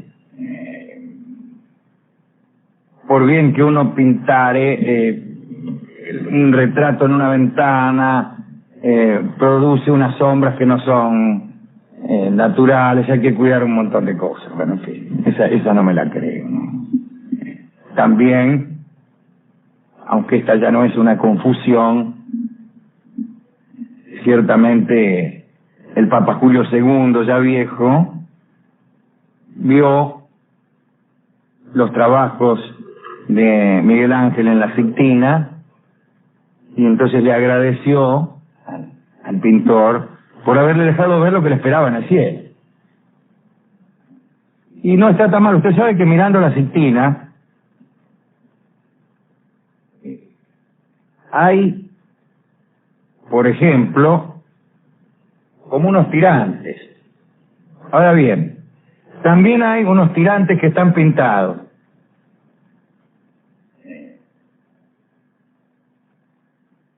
Cuando estábamos allí mirando con unos atorrantes que me acompañaban, era cosa de discutir a ver cuáles tirantes estaban pintados y cuáles no. E incluso las cortinas que hay pintadas en la pared, tuvimos que ir y tocar. Hay unas cortinitas pintadas en la pared y fuimos y nos acercamos a verlas de cerca, la que nos van a andar tocando. A verlas de cerca porque no es seguro. Y yo tenía un amigo, el Bebe Ciupiac, que era un ilustrador, es un ilustrador notable, y pues pasábamos largas horas trabajando en una agencia de publicidad, ¿no? Horas que no pasaban nunca. Y entonces gastábamos algunas bromas. Por ejemplo, Bebe le pintaba rajaduras a los vidrios, las cuales, al ser descubiertas, causaban la inquietud de los directivos de la agencia, quienes, por ejemplo, mandaban vidrieros a cambiar unos vidrios que estaban sanos, pero tenían pintadas rajaduras. Claro, rajaduras de los vidrios no es tan difícil, pero hay que hacerla bien. Pero hay que hacerla bien. Hay quien dice que no es la naturaleza la encargada de mostrar cosas de cartón pintado, sino que existen artistas naturalistas, esta persona les llama falsificadores en algún caso, cuyo propósito es reproducirlo todo, y que llegará un día en que nada de lo que veamos será real. Y dice este hombre, ni las montañas, ni los ríos, ni la mujer amada, ni nuestra imagen en los espejos, ni aún los espejos. Nosotros mismos seremos nuestra propia copia y no lo sabremos, pues los falsificadores trabajan con sutileza. Hay en la reproducción exacta un propósito no ya de representar a la cosa, sino de sustituir la cosa. Como decíamos por ahí el otro día en una charla, es como si el símbolo no sirviera como referencia de una cosa, sino que fuera la cosa misma.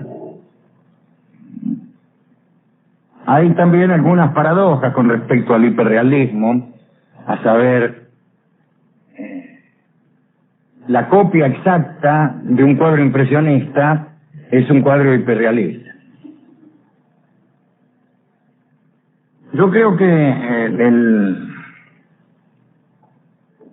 el deseo de reproducir exactamente una cosa a punto tal de duplicarla tiene ahora mala prensa en general, ¿no? Los filtros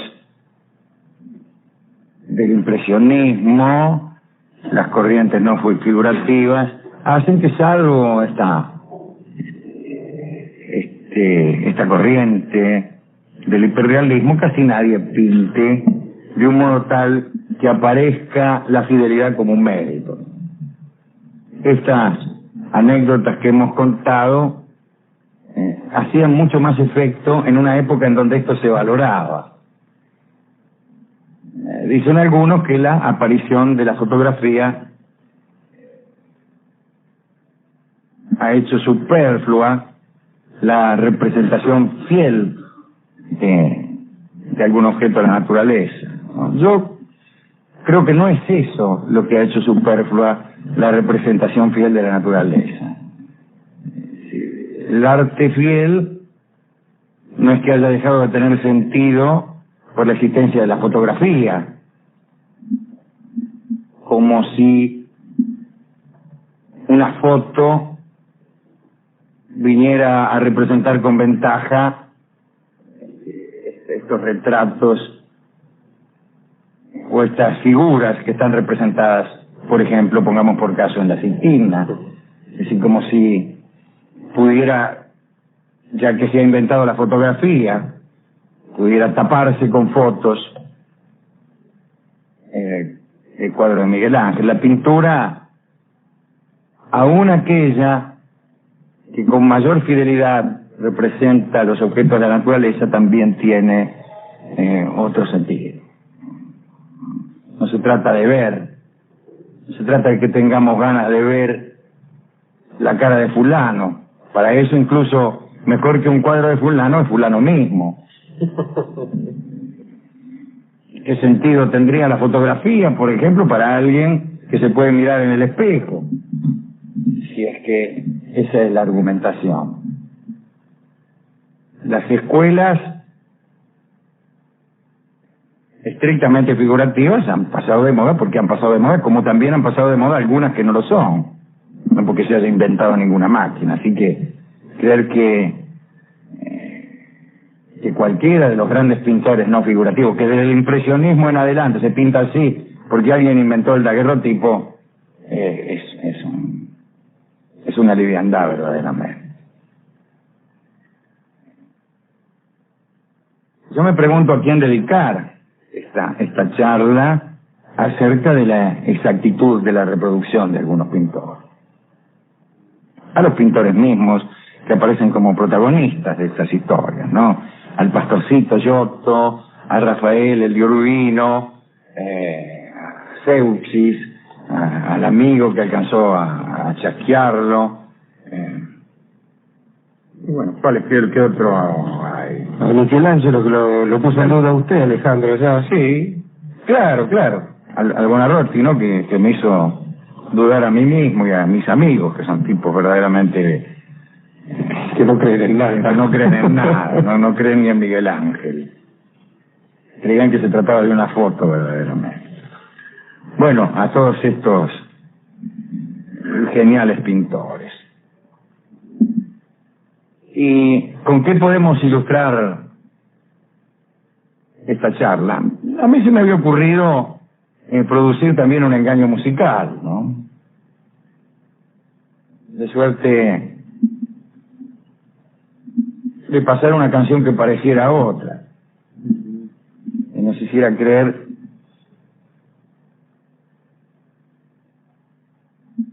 erróneamente que se trataba de otra canción o tal vez de otro intérprete. Por ejemplo, lo más correcto hubiera sido una imitación de algún gran intérprete. Eso hubiera sido lo correcto. Poner, pongamos por caso, a alguien que imitara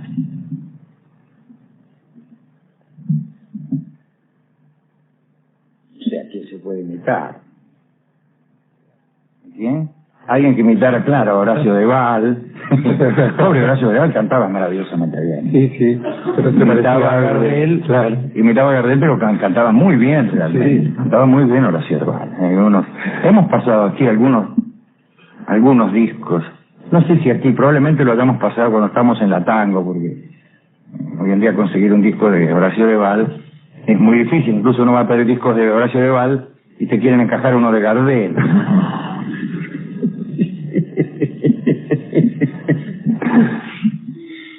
Bueno, pero no, hemos desistido de esa idea de la imitación, ¿no? O de la duplicación. Así que vamos a pasar directamente una grabación real. Ahora, ¿quién les asegura a ustedes de que esta no es una chanza? Yo les digo que vamos a oír a Atahualpa Yupanqui, pero ¿quién sabe? A lo mejor es alguien que imita a Atahualpa Yupanqui. Me dirá usted, no hay quien imite a Atahualpa Yupanqui. Hay cantores que no, o artistas que, ya sea por la dificultad que esto entraña, o por ciertos estilos demasiado íntimos o personales, no han tenido imitadores. Si no estaría mal un imitador de don Atahualpa. A veces es preferible un buen imitador que uno original pero malo. Yo realmente estaría varias horas escuchando un imitador de Atahualpa Yupanqui, o a lo mejor lo preferiría muchísimo más que a un tipo, que algunos que cantan sin imitar a nadie, pero que Dios me libre igual. Sí. Bueno, vamos a escuchar una canción de Atahualpa que alude a estos pintores. Se llama El Pintor. Quiere decir que alude a estos y a otros pintores. Así que adelante con este disco que a mí me parece que es de Atahualpa, pero ¿quién está seguro después de estos chascos que hemos oído? Se lo digo a ustedes en este programa, que a lo mejor ni siquiera es el que ustedes creen. Tal vez es una duplicación exacta de un imitador, o por mejor decir de 3 imitadores, o mejor todavía de muchos imitadores, ya que hay operadores que imitan a Claudio, personas que vienen aquí y aplauden imitando a nuestro público, incluso una institución, una casa bastante bien puesta que imita, casi duplica exactamente al Café Tortoni, una radio que en realidad no es más que una mera imitación de Radio Continental, y una ciudad que no es más que una imitación de Buenos Aires. Adelante. Bueno, tenemos una historia de alquimistas y de alquimia, de falsos alquimistas que según parece son los únicos que hay. Ya hemos contado algunas, tipos que pretendían crear oro según distintas recetas. También estaban aquellos que además del oro habían asegurado dar con la piedra filosofal, la piedra de toque, aquella que, bueno, que justamente servía para eso, para convertir en oro otros metales. Otros decían haber dado con la tintura de la eterna juventud, y algunos personajes poderosos muy importantes creyeron en aquellas recetas y pagaron por ellas. Hoy contaremos la historia de Johann von Clettenberg. Nació en 1684 en Frankfurt y estudió leyes. Desde 1709 su vida fue la de un escapista. Es decir, andaba rajando de un lado para otro, como tantos de nosotros. Yo he sido escapista y tal vez lo soy. Comencé mi vida de fugitivo en el colegio secundario, donde estaba debiendo siempre a cada santo una vela. El que no me perseguía para indagar mis conocimientos sobre química, me seguía para ver por qué no había ido el día anterior, o para aplicarme alguna sanción disciplinaria, o para reclamarme la confección de un mapa que nunca había hecho. Todavía hoy me despierto transpirando. Porque sueño que me piden el mapa. Un mapa que me encargaron en tercer año y que nunca hice. Bueno. Esto le pasaba a Johann von Klettenberg, o al menos le pasó desde 1709. Pero no por haber faltado a la obligación de diseñar un mapa. En ese año, de 1709, se batió a duelo con un miembro de la familia Stahlburg y lo mató. Eso es lo malo, o lo punible. Cuando vos te batís a duelo con un tipo y te matan, no te busca la policía. Pero cuando vos lo matás al tipo, sí te busca la policía. De todos modos, es preferible lo segundo. El caso es que mató al Stahlburg y el miedo a la pena de muerte hizo que huyera primero a Rusia. Primero no sé por qué, pero huyó a Rusia. Volvió a Alemania convertido en coronel zarista, hizo carrera en Rusia. Y para mejor desempeñarse en sus tareas comerciales, se confirió a sí mismo el título de barón de Wildeck. Dice, bueno, soy el barón de Wildeck. Me llamo Johann von Klettenberg, soy coronel del zar de Rusia y barón de Wildeck.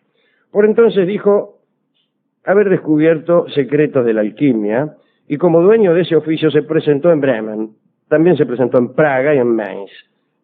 De sus éxitos no se dice nada, probablemente porque no los tuvo. Parece que recibió, eso sí, anticipos a cuenta de futuros éxitos. Eso es extraordinario. El mejor artista, el más hábil, es el que cosecha a cuenta de futuras ocurrencias. Y así le pagan el cuadro que pintará, la obra que escribirá, el libro que ha de escribir, sí, eso se acostumbra. La audición de mañana. Eso ya es algo porque revela por lo menos la posibilidad de generar confianza. Se me dirá, ¿qué es esto de generar confianza? Y yo qué sé, nada que yo sepa entender, y menos desde el punto de vista artístico. Disfrutar con un verso que todavía no se escribió es un placer dudoso. Creo que no se puede disfrutar con otra clase de verso. Bien, el caso es que recibió anticipos a cuenta del oro que iba a fabricar y como sus inversores desconfiaban, no le dejaban hacer muchos viajes, porque temían que no volviera a su laboratorio. Y efectivamente eso fue lo que hizo, no volver a ningún laboratorio, y por eso andaba rajando de todas partes. En 1713 llegó a Turingia. El duque Guillermo de Sajonia-Weimar le pidió que realizara algunos trabajos metalúrgicos en las minas de plata de Sajonia. Y le digo, vaya a las minas de plata de Sajonia y auménteme el rendimiento, o sea, qué tan alquimista es. El caso es que los procedimientos de von Klettenberg eran una fantasía y cuando el duque Guillermo de Sajonia-Weimar se enteró, lo expulsó de sus minas y de por ahí. Johann von Klettenberg no tomó a mal la expulsión, en realidad festejó haberlo sacado tan barato como eso, porque bien podía haberlo mandado a matar el duque. Y centró entonces von Klettenberg su atención en buscar nuevas oportunidades. Era un hombre apuesto, el von Klettenberg. Andaba con toda la pompa de un noble coronel del zar. En Dresde se enteró de la existencia de una señora llamada Erika von Seide, que aseguraba haber creado, junto con su marido, un filtro alquímico que era muy efectivo para cuestiones amorosas. Von Klettenberg no pudo esperar. Él, que era naturalmente un ser fraudulento, creyó en las posibilidades milagrosas de lo inventado por Erika. Es curiosa esta credulidad de algunos mistificadores, pero ocurre. Entonces pensó cómo podía lograr que Erika von Seide le revelara el secreto de aquella tintura, de aquel filtro mágico para el amor. Y se le ocurrió convertirse él mismo en amante de Erika. Y lo consiguió. El encuentro carnal resultó del engaño entre dos inescrupulosos. Ella aseguró poseer el filtro amoroso y Klettenberg aseguró poseer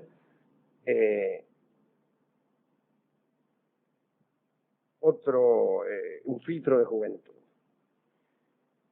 Y se hicieron un intercambio. Cada uno le dio al otro el filtro que tenía. Alguno debió haber surtido efecto, por lo que el milagro que sí se produjo fue que Erika se enamoró del tipo repentinamente y abandonó a su esposo, el marido. Y así, ella, bebedora de un licor falso, y él también, dueño de un secreto inocuo, se dirigieron a la corte de Dresde, en donde siempre eran bien vistos los coroneles errantes y las mujeres hermosas. Allí gobernaba el príncipe elector Augusto el Fuerte, el Vichy. Y von Klettenberg convenció a Augusto para que lo dejara trabajar en aquella corte en experimentos alquímicos junto con Erika. Dice, mira, nosotros somos alquimistas, usted nos garpa una guita y nos pone acá un lindo laboratorio, nosotros le hacemos filtros amorosos, el polvo de perlín pim pim, los qué sé yo de la madre Celestina, etcétera, etcétera. Y el príncipe elector, que era un gilastro, maravillado, lo dejó hacer. Dijo, sí, empiecen a laburar. Lo nombraron a von Klettenberg gentilhombre, recibió un salario de 1000 taleros. Se preguntará para qué quiere un hombre 1000 taleros por mes, cuando un gaucho puede sobrevivir durante toda su existencia con uno solo. Pero el talero era, contrariamente a lo que sucede en la Pampa Húmeda, una unidad monetaria cuyo valor desconozco, pero 1000 taleros era, mucho. Sí.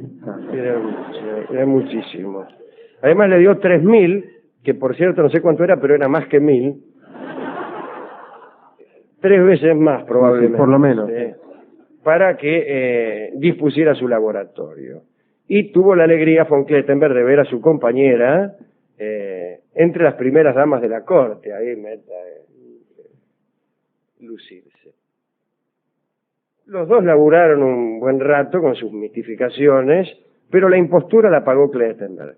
Tras varios intentos con una mezcla de filtro amoroso, no pudo producir nada. Después intentó fabricar oro y tampoco le salió nada.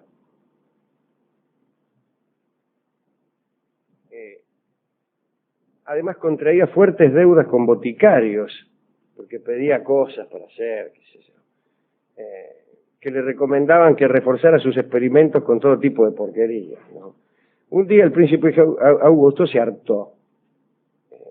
Von Klettenberg trató de detenerlo con otra mentira. Le dijo, mire, si me da un poco más de tiempo yo puedo trabajar en un elixir de eterna juventud.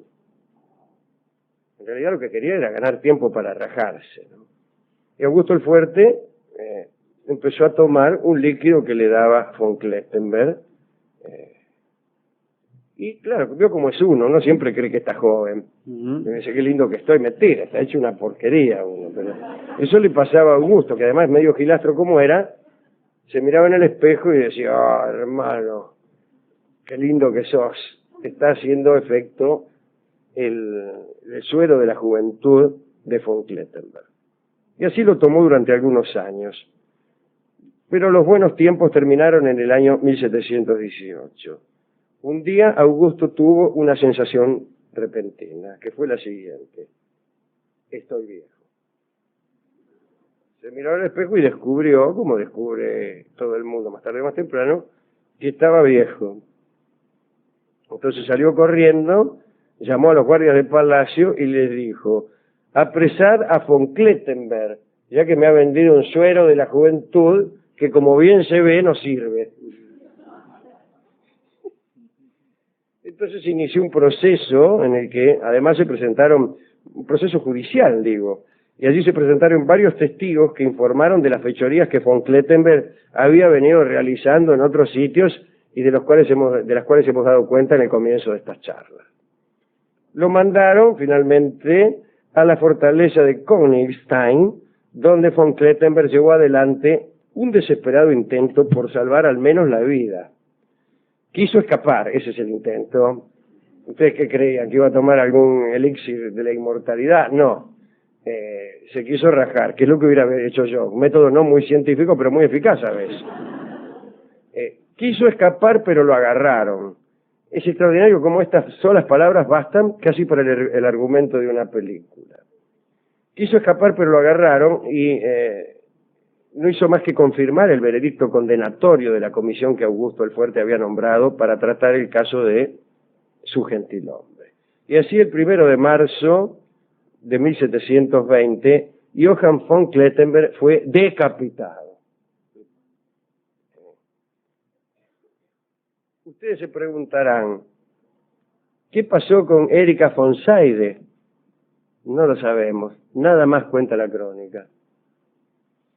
Quiere decir que se habrá escapado. Un último detalle.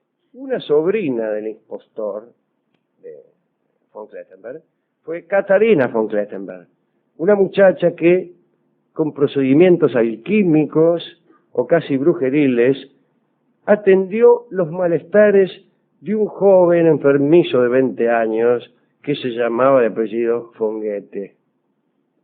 Y el propio Goethe quedó siempre agradecido por la magia, la brujería o la suerte de aquella muchacha Catarina, y a modo de pago escribió algunas notas acerca de Catarina, su sanadora, y también de su pobre tío, Johann von Klettenberg. Y es por eso que sabemos esto que sabemos, por un joven agradecido que se llamaba Goethe. Así que me dirán ustedes, o me dirán aquellos de ustedes que sean afectos a la poesía barata, bueno, qué suerte que tuvo después de todo, su sobrina vino a redimirlo ante la posteridad, etcétera, etcétera. Más qué suerte, contestaré yo desde mi prosaísmo, que también es barato. Pero para barato es preferible el prosaísmo. Más que suerte. Le cortaron la cabeza al tipo. Y la verdad es que la mujer también laburaba en esto de manejo. Y él además, por hacerle caso a la mujer, porque él creía en los procedimientos de la mujer. Él sabía que él era un mentiroso, pero creía que la mujer no. Entonces la mujer le decía así, metele un poco de qué sé yo, de metileno. Y el tipo le ponía, qué barbaridad, no tengo suerte. Y esto es lo más extraordinario de esta historia, la credulidad del mentiroso. Es raro eso, pero suele pasar. No sé, suele pasar.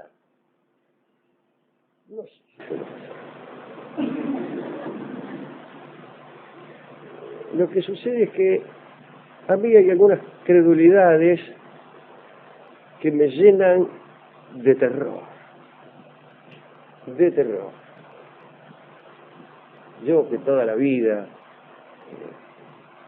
he hablado de la refutación de leyendas y de su inutilidad, y que parece que hubiera prohijado durante algunos años una cierta inocencia. Pero me parece que hay credulidades que meten miedo. Por ejemplo, desviaré la atención de ustedes de von Klettenberg, de la alquimia, a algunas actividades comerciales, deportivas. Por ejemplo, un director técnico es contratado por un club para que haga un trabajo serio con los muchachos que juegan al fútbol y los adiestre y les comunique unas técnicas. Y el tipo usa un pañuelo y ganan 2 partidos y sigue usando el mismo pañuelo. Terror. Este es el tipo al que yo le estoy pagando para que con sus conocimientos saque adelante mi club. No lo sé. Claro, lo que pasa es que el que le paga también usa la misma corbata. El otro entra con el pie derecho. Y después lo peor es que dice, bueno, vamos a hacer un trabajo serio, Tenemos las mejores cábalas. Los lunes a la tarde pateamos tiros libres y los martes a la mañana cábala. Yo, por ejemplo, cuando entro a la cancha, agarro un pasto y me lo paso por todas partes. ¿Usted cuál es? Yo, bueno, mire, yo tengo el elixir del tiro al ángulo, el otro, qué sé yo. Bueno, mire, yo cuando entro a la cancha me meto el dedo en la boca y hasta que no hago un gol no me lo saco.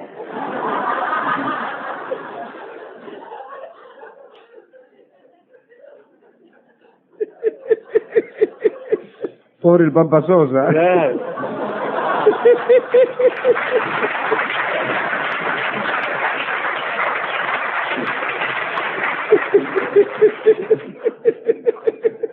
Se está acostumbrando. Sí. Por eso no lo hace. Claro, Sí, bueno. claro. Bien. ¿A quién dedicar esto? A los alquimistas, a todos. Ujú. Y a los hombres agradecidos, Alejandro, ya que hablamos de Fonguete y que... Claro, a Goethe, a los poetas, que alquimistas. Ujú. Es que me alquimistas. A nuestro amigo Goethe, claro que sí. Hemos ido a la discoteca donde, a decir verdad, han puesto un atanor, uno de esos hornos que usan los alquimistas para mezclar sus cuestiones y para buscar la piedra filosofal y el elixir y todas esas cosas. Y nos dijo, mire, me estoy dedicando ahora a la alquimia. Me dijo el discotecario. ¿Ah, sí, el discotecario? Sí, sí. Y le digo, ¿tiene elixir de la eterna juventud? Eterna juventud no, pero me queda uno de una, no eterna, pero bastante durable, y no juventud, pero otoñalidad pasable. Si quiere le doy un trago. Le dije, ya tengo.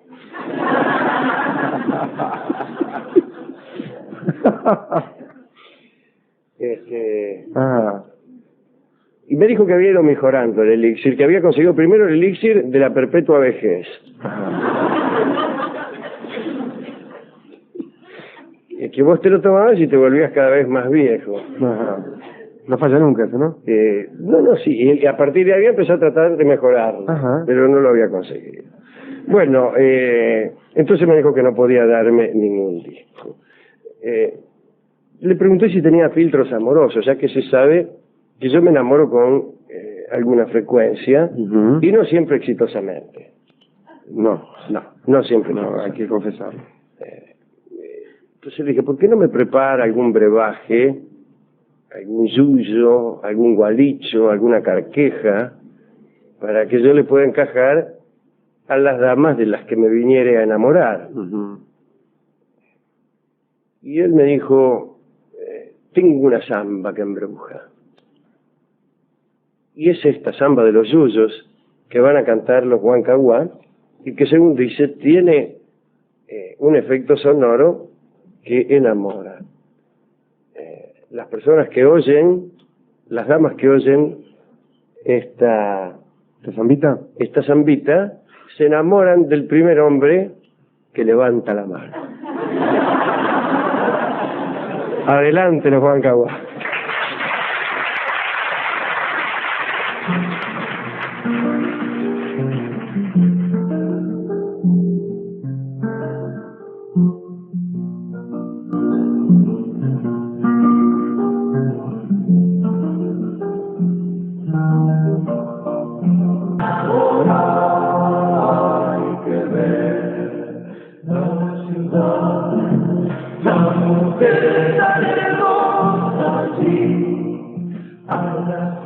Traigonos al bailar, pero más me gusta cuando es de aquí. Anda, traigonos al bailar, pero más me gusta cuando es de aquí. Ande ayer, ay no más, si supiera con quién me hallé, con la hija de don Baltasar.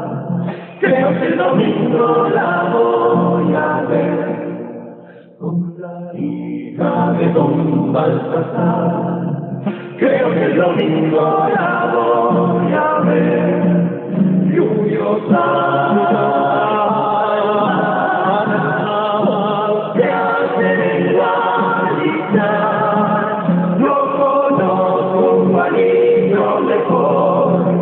samba de los yuyos para enamorar. Yo conozco un guarito mejor, chinita, samba de los yuyos para enamorar. Hemos escuchado a los Huancahuá interpretando Samba de los Yuyos. Este es el correo electrónico de Alejandro Dolina. lavenganza@espectador.com.uy